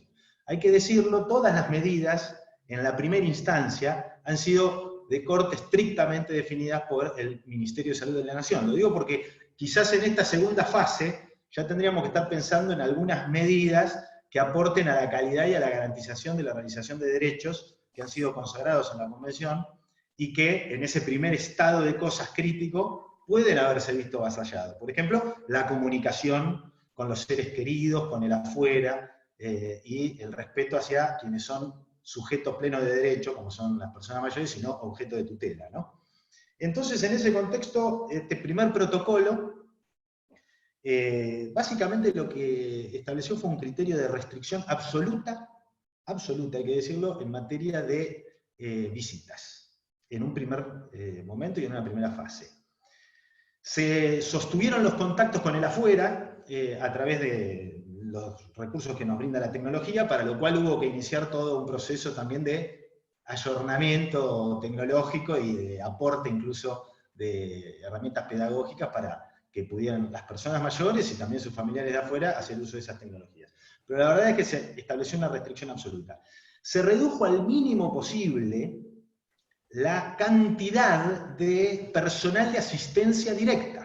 Pero como me gusta plantear en esta idea de 2 fases, muy interesante y 7 estrategias, algunas estrategias van en desmedro de otras, porque al reducir al mínimo la cantidad de recursos humanos se amplifica al máximo un montón de dificultades, sobre todo en materia de calidad de servicio y en materia sanitaria también, y que incluso podemos evitar algunas particularidades de los factores de riesgo del COVID, pero podemos incrementar algunas particularidades de otros factores de riesgo para otras enfermedades. Entonces, voy siempre con esta doble tensión porque me parece que esta situación que estamos viviendo, que no es de corto plazo, ya lleva un mediano plazo y quizás sea de largo plazo, nos va a tener que permitir asumir cierta metamorfosis y que las estrategias de primera instancia y de la primera fase incluso deban ser en algunos momentos ulteriores superadas para hacer de este estado de cosas también un estado de cosas vivible y ameno y cálido, ¿sí? En este contexto, los protocolos fueron muy severos al principio. Específicamente lo que establecimos fue esta restricción de visitas, esta restricción del personal al máximo y la restricción en áreas al interior de las residencias que impiden que todo el personal de soporte que no tiene el requerimiento específico de tener asistencia directa participa de otras áreas que son esenciales, como por ejemplo la cocina, la higiene y demás cuestiones en materia edilicia, el equipo de mantenimiento, ¿sí? Incluso los equipos que se tienen que dedicar a pensar estrategias que no necesitan tener asistencia directa, también forman parte de este equipo indispensable, porque está por fuera de las áreas de restricción. Se establecieron también protocolos de provisión y de uso de elementos de protección personal. Pero aclaro nuevamente, de uso, pero también de provisión, porque hay problemas estructurales que trascienden a este estado de cosas, que bien escuchábamos también en la presentación de Luis Miguel, no se resuelven en la coyuntura. Y si no le prestamos especial atención, podemos estar generando grandísimos protocolos y muy valiosos, pero no podemos estar dando condiciones de implementación.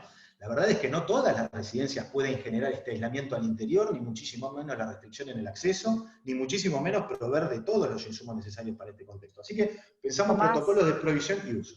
Aprovecho que llevamos ya 6 minutos, estamos ya fuera de tiempo. Perdón. ¿Puedes terminar, por favor? ¿Cómo no? Lo que hicimos fue, para poder implementar todo esto, especialmente dinamizar la comunicación estratégica con todas las autoridades provinciales, es decir, con todos mis pares, directores provinciales de la Argentina, de personas mayores, y con todos mis pares municipales de todas las provincias de la Argentina, a partir de posibilidad, no solamente reglas de cumplimiento. Muchísimas gracias. Muchísimas gracias, Tomás. Y disculpen de nuevo, me da mucho apuro interrumpirles. Sé que es muy poquito tiempo, pero me lo han pedido así. Bueno, tenemos la participación a continuación de Gladys González, de la representante de Chile. Hola, buenos días, Luz. Buenas. Lourdes, ¿cómo estás? Un gusto saludarlos a todos, a los expositores, participantes y también a los organizadores de este importante evento. Bueno, frente a las tres preguntas que plantearon, ¿no es cierto?, de discusión, y dado que las personas mayores han estado en el centro, ¿no es cierto?, de los riesgos y de las situaciones más complejas como los fallecimientos en las situaciones de esta pandemia, es que nosotros como Servicio Nacional del Adulto Mayor hemos trabajado muy coordinadamente con el Ministerio de Salud, con la Sociedad de Geriatría y Gerontología, en primer lugar, generando todo lo que han sido los protocolos de actuación frente a esta pandemia. Ya, protocolos relacionados con las recomendaciones para prevenir y atender a las personas en centros residenciales, en lugares ambulatorios, ¿verdad?, como en los condominios de viviendas tuteladas, en los centros diurnos también. Hemos trabajado guías prácticas de manejo del COVID en establecimientos de larga estadía para las personas mayores, ¿verdad?, en conjunto. Eso ha sido muy importante y ha sido relevante, digamos, eso. Está para el acceso de todas las residencias, los establecimientos que quieran, digamos, tener esto a partir de la página web de nuestro servicio, del Ministerio de Salud también. Entonces, digamos, libremente pueden acceder a todos estos protocolos que están trabajados en forma coordinada y conjunta. En los establecimientos de larga estadía ha sido esencial digamos, la mesa intersectorial que se tiene con, digamos, con distintas entidades que son parte de este tema. Los directores de establecimientos de larga estadía, la Sociedad de Geriatría, el Ministerio de Salud, el mismo Senama y la sociedad civil. Eso ha sido fundamental para poder ir abordando los distintos temas. Este comité trabaja prácticamente, digamos, casi todos los días en reuniones, ¿no es cierto?, en que se llegan a acuerdos y se plantean, ¿no es cierto?, alternativas frente a los temas que han ido surgiendo. También hemos tenido, digamos, la cooperación de los privados a través de un proyecto muy interesante que ha sido, que se llama Ellos nos cuidaron, ahora es nuestro turno. ¿Ya? Y este proyecto lleva distintas acciones relacionadas con la prevención al interior de los establecimientos de larga estadía, a través de capacitaciones, de señaléticas, de la elaboración, digamos, de material para las, digamos, las cuidadoras, las asistentes de aseo, digamos, de la cocina, y la entrega de elementos de protección personal. ¿Ya? Entonces ahí la empresa privada ha tenido un rol bien importante en conjunto, ¿no es cierto?, con nosotros como servicio para poder entregar estos materiales a las residencias. También hemos tenido monitoreo territorial permanente en los establecimientos de larga estadía y también en los otros dispositivos, enterándonos día a día cuál es la situación de las personas, si hay contagio, cuáles son las residencias que tienen, digamos, alguna dificultad, y para poder también poner nuestros mayores esfuerzos en poder ir apoyando a esa residencia. Hemos generado una intervención que se llama residencias transitorias, y eso ha sido muy bueno porque donde hay algún tipo de contagio, nosotros hemos tenido preparado, ¿verdad?, un lugar físico donde trasladar a las personas mayores que no están contagiadas, ¿verdad?, y que pueden pasar estas cuarentenas, digamos, en otro lado. Lo que nos permite eso es que el espacio físico que tenemos, digamos, en la residencia pueda ser, digamos, ocupado en mejor forma por las personas que sí están con contagio y tener las atenciones que correspondan.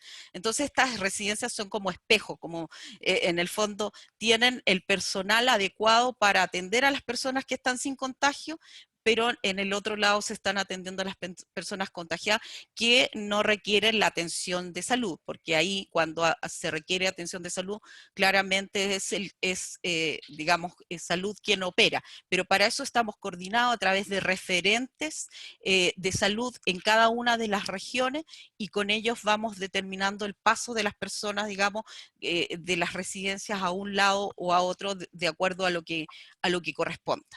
¿Ya? Gladys, discúlpame, sí. me han pedido que seamos muy rigurosos con el tiempo. Te quedan 30 segundos, voy a avisarles. Bueno, solamente para contarles que los centros diurnos también, como se plantea que esto era el EAM centro diurno, tenemos el mismo monitoreo territorial también con las personas que asisten a los centros diurnos, y lo importante es que los centros diurnos hoy día están apoyando en el hogar. Ya el centro diurno ha salido a la comunidad, y eso ha sido bien importante también, porque es pues un eso cambio. Lo tendremos que hablar otro día. Exactamente, en el próximo webinario. Efectivamente. Disculpa, sí, amiga, muchas gracias, pero tengo muchas que gracias. interrumpirte. Un cordial No saludo. problema. Bueno, pues damos el paso a Daniel Radillo, secretario de la Secretaría Nacional de Cuidados del MIDES de Uruguay.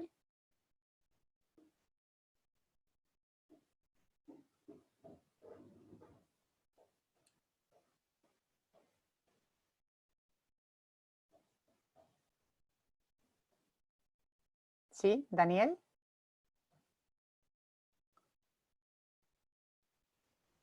Hola, ¿me escuchan? Ahora sí. Buen día. Bueno, ¿cómo les va? ¿Bien? Muy bien. Voy a tratar de atenerme estrictamente al tiempo. Uruguay, es que no puedo poner la cámara, no sé qué pasa, pero ahora sí. Decía que iba a tratar de atenerme estrictamente al tiempo. Ustedes saben, Uruguay es el país más pequeño de Sudamérica, con una población de solo 3.400.000 habitantes. Hasta el momento tenemos confirmados 630 casos positivos, de los cuales 412 ya se recuperaron y 203 están cursando la enfermedad. La primera determinación que nosotros establecimos para toda la población es la existencia de una línea telefónica gratuita para consultas las 24 horas relacionadas con el tema de la pandemia. El Ministerio de Salud Pública junto al Ministerio de Desarrollo Social emitieron una serie de protocolos de funcionamiento y un plan de contingencia para la atención en los centros de larga estadía, los establecimientos de larga estadía para las personas mayores, con el objetivo de evitar la propagación del virus. Estos protocolos incluyen aspectos vinculados a la información disponible, medidas de higiene, necesidad de contar con personal extra ante posibles contagios, estímulo a la vacunación antigripal y restricción de visitas. En el caso de Uruguay nosotros no hemos prohibido las visitas, salvo de las personas que sean casos sospechosos. Entendemos que las personas en los establecimientos de larga estadía no están privadas de libertad, y lo mismo pero sí hemos hecho una apelación a la responsabilidad y a la libertad responsable para restringir la visita. Establecimiento de comisiones de trabajo virtuales. Ha habido una permanente coordinación del Ministerio de Desarrollo Social con el Ministerio de Salud Pública, la Secretaría Nacional de Cuidados y el Banco de Previsión Social, que es nuestro organismo previsional. A su vez, desde la Secretaría de Cuidados emitimos una serie de recomendaciones al sistema orientadas a la contención emocional de las personas mayores, mantener la línea de trabajo de promoción de la autonomía y dar continuidad a las actividades cotidianas en la medida de lo posible, y aspectos vinculados a la necesidad de cuidar a quienes cuidan, que nos parece una cosa a no olvidar en estas circunstancias. Con respecto a los centros diurnos, inmediatamente que tuvimos noticias de los primeros casos, suspendimos las instancias presenciales en los centros diurnos, pero se mantuvo una estrategia de acompañamiento a distancia. Se han brindado canastas de alimentos saludables a las personas usuarias de los centros diurnos, librillos con propuestas de actividades y contención a distancia, y se ha promovido que las personas usuarias sigan en contacto entre ellas, y se distribuyeron tablets. Nosotros tenemos un plan de acceso a la tecnología para personas mayores llamado Plan Ibirapitá. Se distribuyeron para aquellas personas que aún no los tenían, para que pudieran estar en contacto con ellos. Bueno, espero haber sido riguroso con el uso del tiempo. Básicamente estas son las determinaciones. ¿Le ha sobrado? Qué suerte. Bueno, Bueno, si todavía quiere matizar algún aspecto más o continuamos. Me parece que en todo caso aprovecho para hacer una consideración de tipo general. Esta es una oportunidad única que nosotros tenemos vinculada con los establecimientos de larga estadía, para tener presente que los establecimientos de larga estadía deben ser lugares para vivir, y no lugares donde la gente debe esperar la muerte. Parece que una obviedad, pero cuando uno mira la realidad, por lo menos en nuestro país, y me imagino que no debe ser tan distinto en los otros lugares de América Latina, yo no sé qué nos pasó en el trayecto de vida que llevamos recorridos, que nos olvidamos que al otro extremo del camino quizás nos estamos esperando a nosotros mismos cuando estemos en un establecimiento de larga estadía, sentados frente a una televisión para saber si nos toca hoy o mañana. Tienen que ser lugares para vivir. Muchísimas gracias, Daniel, por esta reflexión, que además en algunos países en Europa se está planteando que después de esto la idea de que se hagan hospitales para pasar los años de vida finales en vez de lugares de vida, o sea, como un retroceso terrorífico. Por lo tanto, la gran necesidad de seguir defendiendo el derecho a poder vivir, aunque uno necesite apoyos, cuidados o incluso asistencia sanitaria, pero tiene derecho a la vida, ¿no? Muchísimas gracias por poner esto en valor. A tener proyectos para hoy y para mañana, tener proyectos de vida. Que la vida nos siga valiendo la pena, independientemente de las circunstancias. Si no, algo no estamos haciendo bien. Muchas gracias a todos. Muchísimas gracias. Continuamos con la intervención de Pierre-Henri Daure, especialista en cuidados de la tercera edad, exdirector de centros de larga estadía y exdirectivo de la Federación de Dijon de Acciones de Apoyo a Domicilio, FEDOSAT, perdón. Pierre.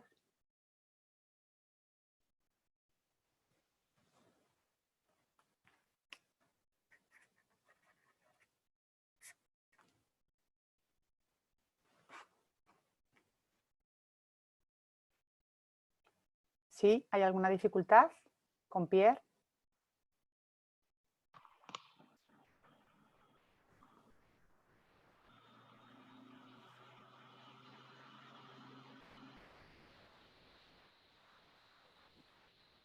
Quizá pueda hablar Peter y luego regresamos a Pierre en caso que se pueda conectar. Perfecto, presentamos a Peter Joyce Sherlock, profesor bueno, prefiero no pronunciarlo si me permiten porque voy a estudiar el hermoso idioma inglés. Así que, por favor, como tienen la presentación del Reino Unido. Gracias.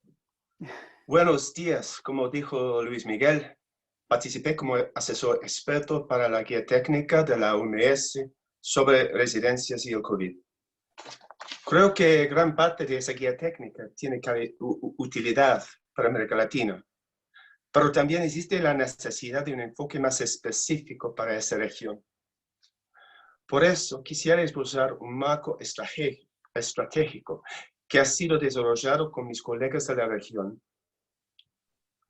Para un inglés, algunas características generales del sector en América Latina son muy singulares. Un gran porcentaje de los residentes no se encuentra en un estado de dependencia o semidependencia. Tal vez esto puede parecerles normal a ustedes, pero no es el caso en muchas otras partes del mundo. Claro que los recursos son limitados y la mayoría de los residentes comparten sus habitaciones. Pero también algunas residencias son informales, clandestinos e ilegales, y por lo tanto están afuera del radar oficial. También, en el caso de las residencias registradas oficialmente, algunas veces carece buena información y aseguramiento de la calidad. En muchos países, la mayor responsabilidad queda con los municipios, pero la coordinación entre los departamentos locales de salud y social no siempre funciona bien. Tomando esas observaciones en cuenta, aquí hay algunos elementos generales para una estrategia de emergencia. Próximo, por favor. Cualquier estrategia debe ser liderada por un grupo de trabajo fuerte y unido. Debe ser interdisciplinario con una estrechísima coordinación entre las agencias sociales y de salud, y con el respaldo fuerte de los más altos niveles del gobierno, tales como gobernador, presidente o alcalde. Eso es una prioridad nacional. Este grupo de trabajo debe desarrollar de forma urgente una guía básica, que contenga un conjunto de orientaciones viables que responden a las realidades locales. Ya hay muchas guías y protocolos en América Latina, todos excelentes en el sentido técnico, pero yo no tengo certeza que queden factibles para las residencias más vulnerables. Este grupo de trabajo debería realizar una indagación de emergencia sobre los preparativos y vulnerabilidad de las residencias. Y eso debería ser basado en un cuestionario corto, enfocado y simple, 2 o 3 hojas. Tenemos ejemplos en español y portugués que podemos compartir con ustedes. Y debería hacer todo lo posible para incluir a las residencias no registradas, trabajando con los ONGs y los grupos de la sociedad civil para identificarlos. Y estas residencias deberían recibir algún tipo de amnistía a cambio de su cooperación. Ya sé que eso es controvertido, pero hoy en día es sumamente necesario. La información recogida puede ser utilizada de diferentes maneras. Puede identificar las residencias con mayor riesgo. Estas deberían recibir un apoyo especial del grupo de trabajo. Puede identificar aquellas áreas de preocupación más generales, como equipos de información, límites de espacio, que permiten la priorización de acciones a nivel local. Además, la encuesta puede informar medidas de emergencia más específicas. Por ejemplo, considerar la reubicación de los residentes sin dependencia o con baja dependencia a otros lugares fuera de las residencias antes de que lleguen las infecciones. Esto reduciría el riesgo de infección entre ellos y podría aumentar el espacio disponible para los residentes que queden en las residencias. Otra medida, desarrollar y capacitar un grupo central de cuidadores pagados que pueden ser desplegados rápidamente a los lugares que se encuentran en alto riesgo o donde el personal de cuidado se está agotando mucho. Estos son solo 2 ejemplos de medidas específicas de emergencia. Con el tiempo, el grupo de trabajo debe revisar su orientación y realizar encuestas repetidas en las residencias. Estos son los elementos principales de una estrategia de emergencia. Es una agenda sumamente desafiante. Por favor, pónganse en contacto conmigo y mis colegas si tienen algún comentario o desean asistencia de nuestra red. Gracias. Muchísimas gracias, Peter, por la claridad y por ajustarnos a tiempo. Muy británico. Volveríamos a intentarlo, claro. Por favor, con Pierre. Sí. Perfecto.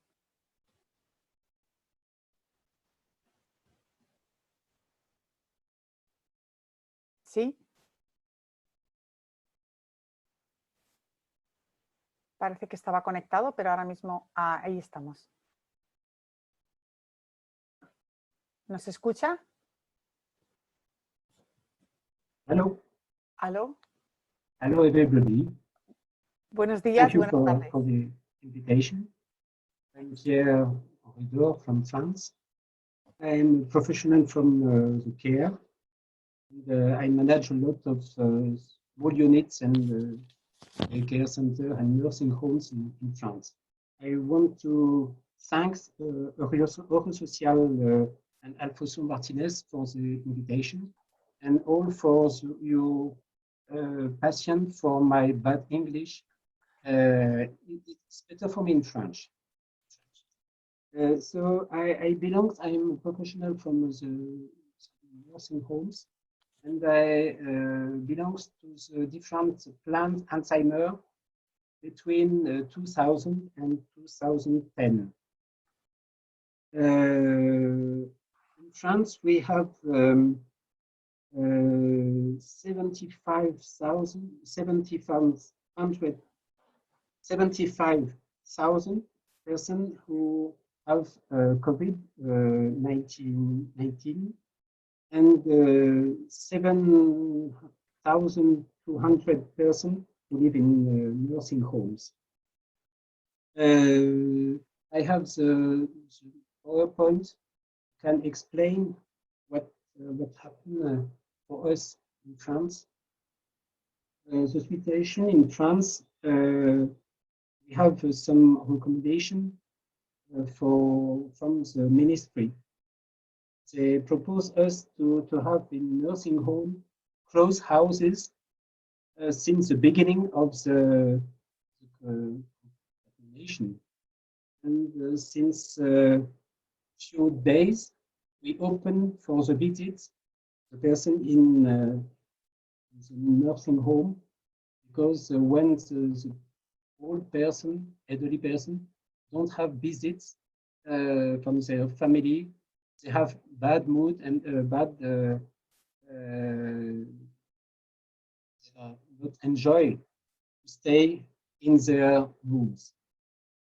We are anxious in France with this illness and the contamination in the different places in France. You see the PowerPoint close. We closed the nursing home at the beginning of the contamination, and since a few days we just opened for the visit for the families who come to see the elderly person from outside or in front of a glass to protect the elderly person in the home. They stay in the garden if the weather is good, or in places in the dining room, but not in the bedroom. They stay distances. The daycare center in the nursing home or alone in the town are closed. Only the nursing homes are open, and they do what they can. We have 70,000 persons who are contaminated in nursing homes, and we have 48,000 persons who are good now. They are nice. I want to present you the proposition, if you see the indication of the ministry to help the doctors coordinators, nurse coordinator, and the doctor at home to propose to persons, give advices, and to support the staff work in the nursing homes. You can read the information about, we have geriatric advices from the hospitals who try to help us to give us information about the illness and the protection between the nurse, the professional, and the elderly person who are contaminated, and to protect the person who are not contaminated, to stay in the distance, good distance, to be alive. Excuse me, Peter. Pierre, excuse me, you have only 1 minute more? Yes, yes. I have 5 slides. Okay. Very short. What we do, we stop the visit from the beginning of the contamination and to the 7th March. And from the 7th March to the 20th April. And now we open the nursing home for the visits. We have indication 2% maximum for the families. We have organization to welcome the families, and we take care. We have charter and stay 1.5 meters from the old person. We have organization, and in some nursing homes, some professional was ill and they stopped, but in different nursing homes, in one of them or two of them, I know 20% sick and dead. But in the majority of the nursing home in France, we have good information about the protection of the professional. The hospital can help us give advices and to protect the old person. Okay, so thank you very much for your effort to cut all your... It's a good time, no? Yeah, well, a little bit more, but it's okay. Thank you. Thank you very for much. Your patience. Thanks. Well, le paso el turno de palabra, pues, para proceder a Pablo, después de esta presentación de todos los participantes. Sí, bueno, muchísimas gracias a todos los participantes. Fueron, creo, presentaciones muy importantes en que nos dieron ejemplos concretos de cómo están respondiendo a esta situación. Hubo una muy amplia respuesta en el chat, muchísimas preguntas que desgraciadamente no vamos a poder, no tenemos el tiempo de discutir. Quisiera resaltar algunos puntos únicamente que se mencionaron, y lo que vamos a hacer es en la red que les decía yo que vamos a construir junto con los colegas de Eurosocial y de la AFD, es generar un espacio para que se intercambien experiencias, avances, dudas, y creo que ese es un proceso en el que ciertamente no estábamos preparados, pero bueno, ha habido mucho trabajo en el terreno. Creo que es muy importante lo que se ha mencionado, es decir, el trabajo en el territorio, en los servicios muy concretos. Y creo que varios de los temas que se discutieron, y solamente quisiera mencionar 2 o 3. Uno es el tema de la formación y valoración del personal que trabaja en las residencias.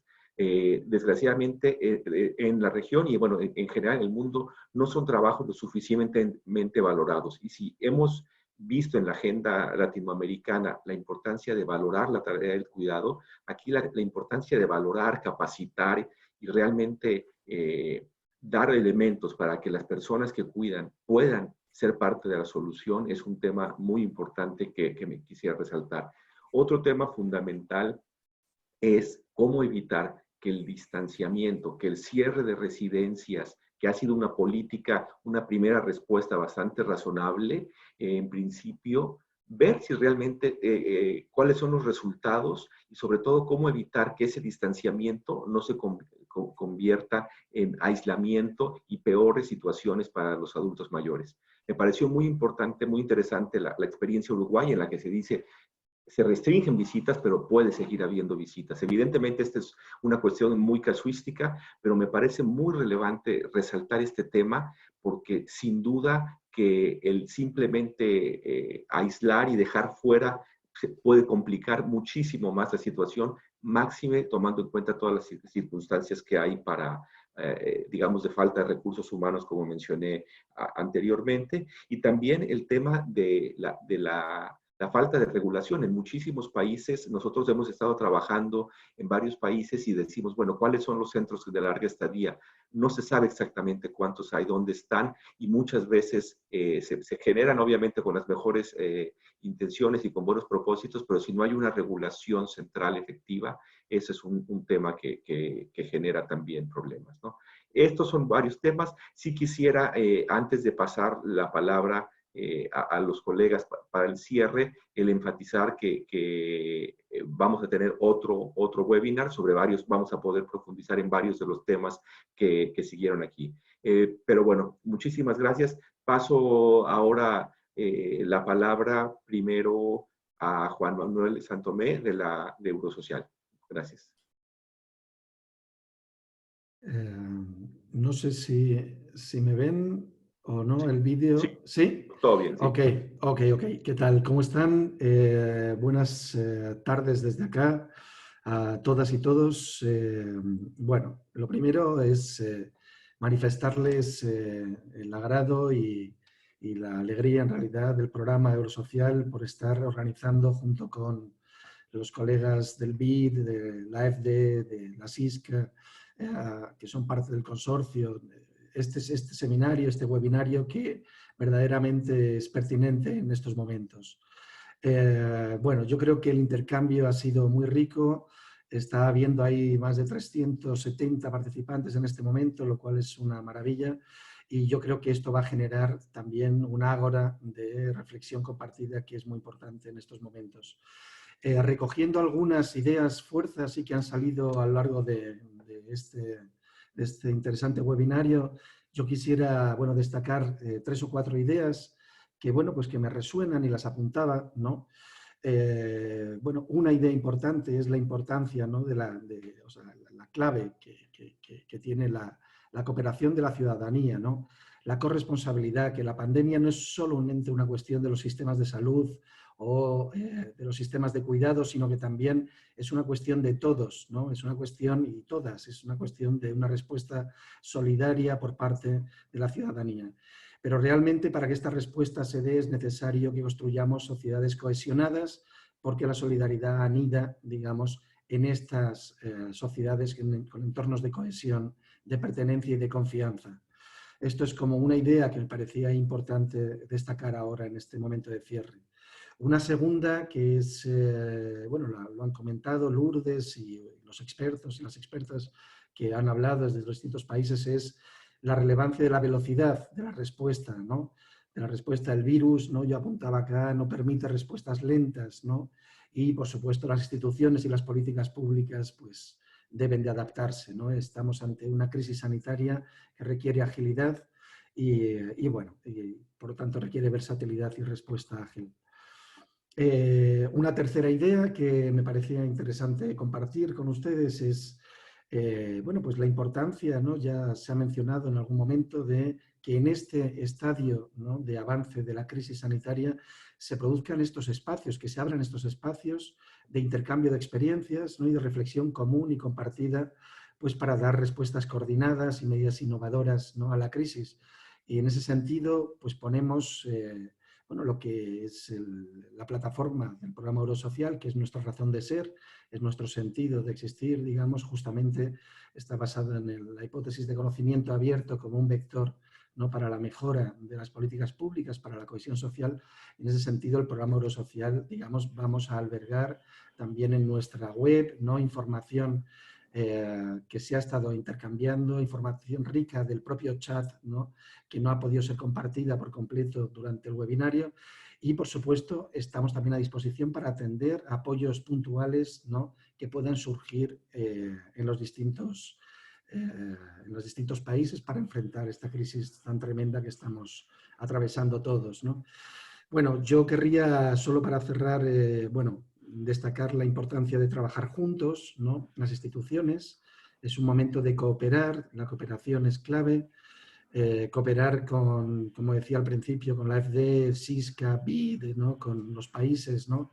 es clave, y yo creo que esta red, ¿no? que se está montando, esta red regional de cuidado, ¿no? en América Latina va a ser de largo aliento y va a tener una gran relevancia justamente para ir implantando, instalando sistemas nacionales integrales de cuidados, ¿no? en cada uno de los países que mejoren el bienestar de las personas. Y bueno, nada, la verdad, había una frase que yo os quería compartir, ¿no? que decía Gabo, el gran García Márquez, decía que la muerte no llega con la vejez, sino con el olvido. Y bueno, pues no sé, no olvidemos, ¿no? a nuestros mayores. Todos los que participamos en este webinario creo que estamos de acuerdo con esto, pero verdaderamente no olvidemos que ellos son nuestra memoria, que es pues, más que nunca necesaria, ¿no? para construir otro mundo posible que no deje a nadie atrás. Esta frase que ha dicho el compañero de Uruguay, ¿no? me gusta mucho, esto de que las residencias son un lugar para vivir y no para esperar la muerte, y que lo tengamos todos presentes. De manera que muchas gracias a todos y a todos los que habéis hecho posible este espacio de encuentro. Muchas gracias, Juan Manuel. Le paso la palabra a Carlos Soto de la AFD. Estamos cortos de tiempo, pero me gustaría que participara. Gracias, Carlos. Gracias, gracias Pablo, gracias a todos por la participación en este evento. Agradecer al BID, Eurosocial y al CISCA por la organización. Creo que fue, como dijeron Juan Manuel y Pablo, un intercambio rico de experiencias, de las experiencias de todos los países de la región y de Europa, y que abre la puerta para aprendizajes mutuos en el marco de lo que es esta red sobre políticas de cuidado, cuyo desarrollo y fortalecimiento la AFD está apoyando. Por parte de la agencia existe la voluntad de promover una cooperación técnica con los países de la región basada en la experiencia con los aciertos y desaciertos en políticas de cuidado en Francia, donde 25 millones de personas tienen más de 60 años. Y esta cooperación que se propone con el BID, Eurosocial y CISCA incluye en particular ese tipo de eventos como este webinar, de este intercambio entre pares que permite aprender de buenas prácticas y de errores. Ya vendrán el momento de los balances, pero en Francia de las 24 muertes reportadas, más de 9.000 son en establecimientos de cuidado para adultos mayores, sin olvidar aquellas muertes que quizás no están reportadas en las estadísticas de dependientes en sus domicilios. Resalto que es interesante aprender de las medidas que nos comparten los representantes de cada uno de los países, algunas planeadas con antelación, otras que han sido más ad hoc para responder a la crisis.